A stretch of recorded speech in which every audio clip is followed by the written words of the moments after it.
Hi, if you're in a real estate market where home buying is still very difficult, bidding wars, or just no inventory to be found, this video is for you. I'm going to give you 7 secrets for first-time buyers, how you can find your dream home and get it done. And these tips work. Now wait for number 7 because that's the best one of all. Here we go. But first, please subscribe to the channel and I'll be able to put out more videos like this. I appreciate it. Now these are stealth tactics. And if you know these tactics, you're going to be able to operate in this market. In the Northeast, we have a very difficult market and there are many around the country. This is an amazing one. Tip number 1, it's assuming a mortgage. So if you find a property that has an FHA loan or a VA loan and you qualify for either of the programs, you can assume that. And if these people bought the home in 2020, 2021, a little bit before that, they're gonna have a 3% mortgage. Mortgage rates right now are 6 or 7%. That can save you thousands of dollars. So watch for these type of homes when you're on your home search. You can be a little more aggressive if you find a home that has an assumable mortgage. This one I've talked about in other videos. You can do house hacking, they call it. Buy a house, a duplex, a triplex that has a 1 unit for you to live in and 2 units for you to pay the mortgage. A lot of people get wealthy doing this, but it also helps people qualify because they use 75% of the rental income counted towards your income. So you can qualify for more mortgage and find these nice houses in some of the nicer towns. Tip number 3 is to skip the listings. Forget Zillow. The best deals you're going to find are for sale by owner, estate sales, even word of mouth. If you know someone,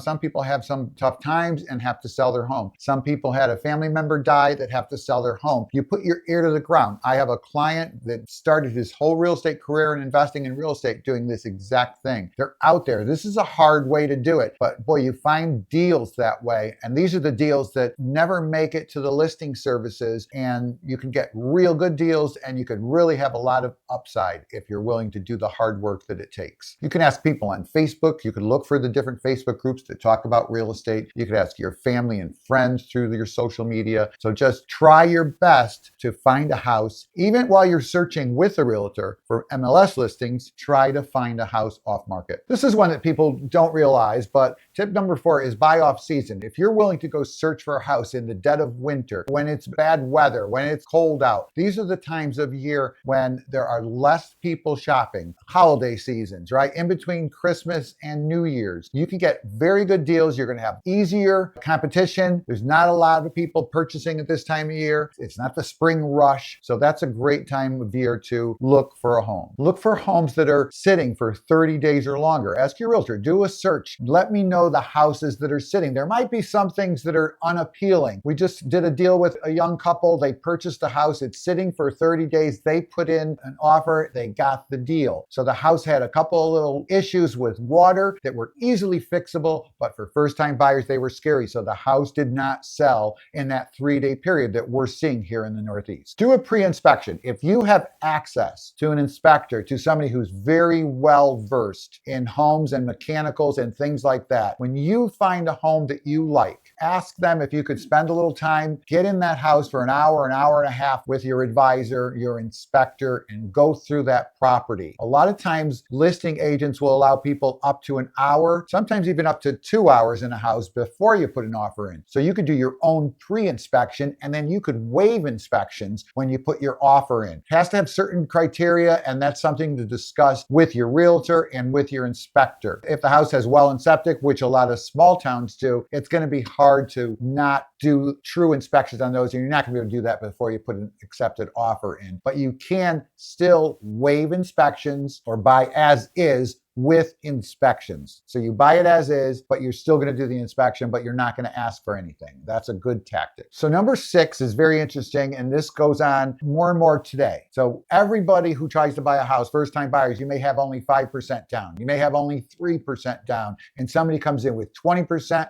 or even the worst thing is somebody comes in with cash. Well, today there are companies like Homeward and Ribbon, and these are fintech companies that are state-of-the-art that you get qualified and they will buy the home for you cash. So you could literally put in cash offers. So look into that. Now you do have to pay for that. You're going to pay a 1% fee, but that's not a lot of money when it comes down to getting the house or not getting the house. It's like paying your realtor commission and you're just adding on a percentage point. A lot of cases you can finance some of that into the property. Secret number 7, which just worked for us, is to use the backup offer. Get out there. If you're in the housing market and you're in a tough area, you're going to put offers in as much as you can. And you're going to ask these people, look, if this offer is not accepted in 24 hours, I'm going on to the next, but I'll leave that as a backup. And that's all you do. And you do it and you be relentless. And we just picked up a property as the backup offer. 1 out of 7 people today that get their offer accepted walk away after inspections or just get cold feet. So backup offers are key. Which of these do you think are good? Which of these do you think are not good strategies? Leave a comment below. I appreciate that, and we always answer the comments you leave. You want the full buyer's guide with all these ideas and more? There's a link below. You can click on it and get our buyer's guide. Hope you enjoyed this video. Please subscribe to our channel, and we look forward to seeing you in the next video.